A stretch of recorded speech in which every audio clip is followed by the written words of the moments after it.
All right, so it's cold outside. I moved in to try to stay warm while I shot this intro. And so this week's video, anyone who's gone out and shot a lot with the Ruger Mark 1, 2, or 3 will recognize the magazine.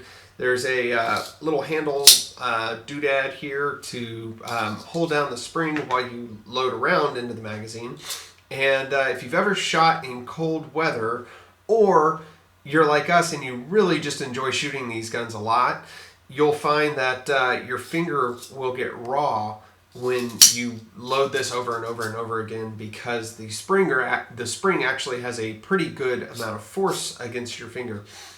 I thought in a fit of genius that I would make a magazine load tool that would assist in loading the magazine, so that you could easily load this. You put the base of the gun or the magazine against the bench and just push down, and then you can load all your rounds and it slides right off, no problem. Anyone who does a quick Google search will see that I am not the first person to this party.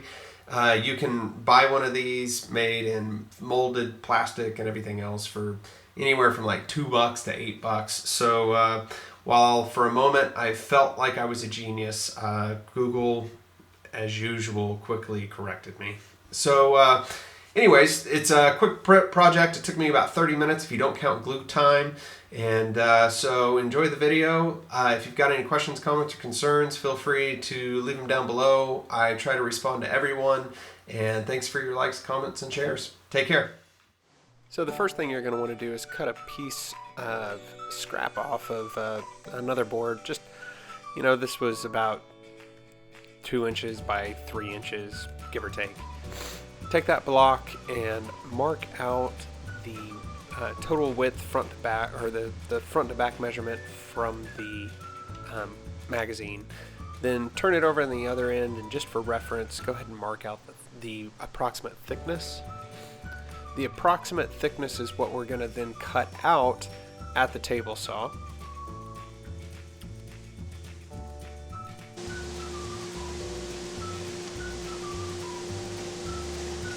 And then here I am, I just flipped the piece around so that I could get an equal cut, have equal width sides.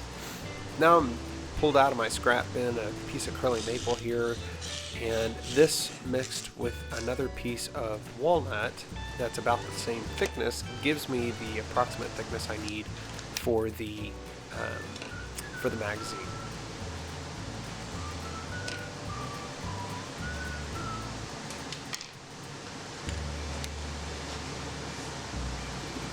And I'm going to double up, and I don't show you, but I do the same thing with the walnut pieces as well.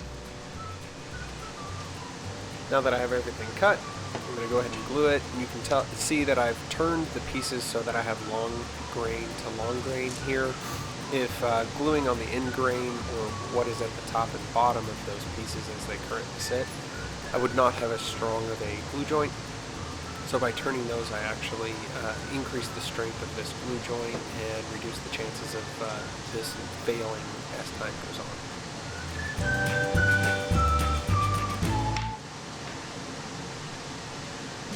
And I am using Titebond 3 glue. This is going to be outside while I'm shooting. Probably never going to have my firearm in the actual rain, but because it can be moist, I want to make sure that I'm covering my bases. And as usual, I'm doing my glue up on a wax paper sacrificial layer.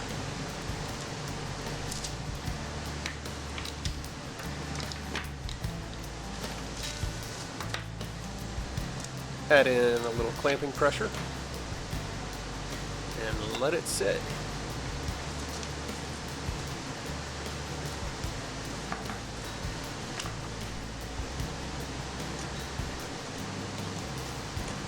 Next, I'm going to file down an area that will serve as a reference point for the, nubbin on the magazine. This is just going to keep this from sliding back and forth as I'm loading rounds. That nubbin will index into that spot and should help keep things in alignment. Now I'm just going to round over all the edges. Ultimately, I decide I'm not happy enough with this shape, and I am going to cut it into a kind of more oval kind of shape. But this is a great little method for just rounding over the edges on small objects.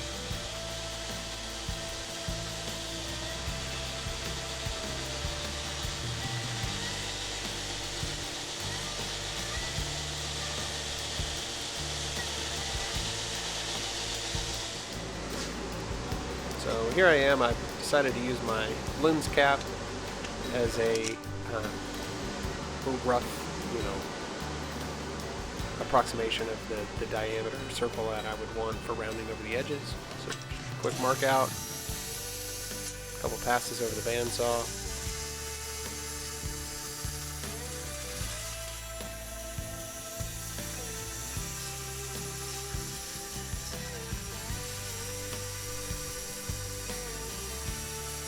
I am taking my time here so that I get a little bit cleaner surface.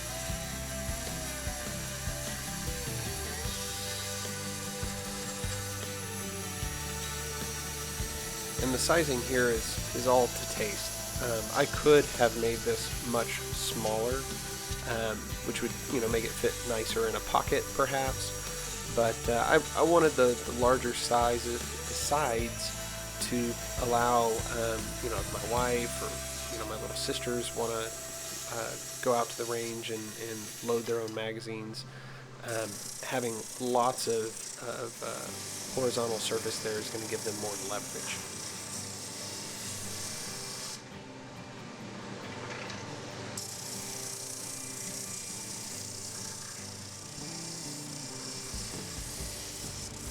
And as always, just a quick clean up over the oscillating spindle sander helps with cleaning up bandsaw cuts, especially on curved surfaces. Went ahead and sped this up. It's hand sanding. It's not anything special, but round over all the edges and clean up any remaining bandsaw marks if there are any, and basically just make sure it feels good in your hand. That's all I'm doing here. I finished up with 220 grit. I did find that the sheet paper had a thinner backing and was more flexible, so it helped out with the radiuses a little more than trying to use the disc sander. And next, this is a product called Wood Butter, and it's food safe and everything else, so you can apply it with your hands.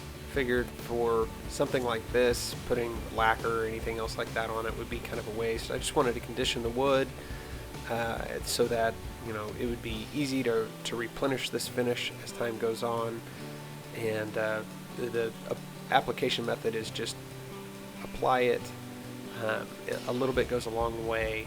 Rub it in, try to generate a little bit of warmth to help it really penetrate, and then you can buff it right off. Again, I tried to generate a little bit of heat in this buffing process to help drive the finish in oils and a little bit of wax deeper into the surface.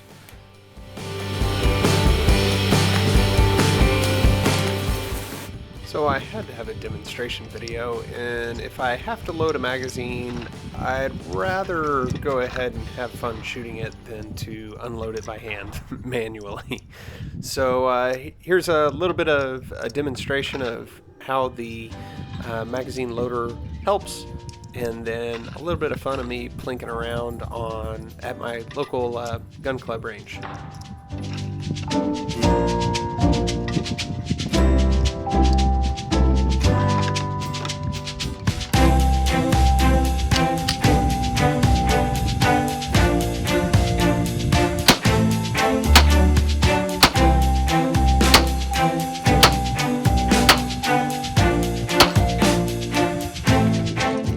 And a close-up shot of how it looks for anyone who had any lingering questions.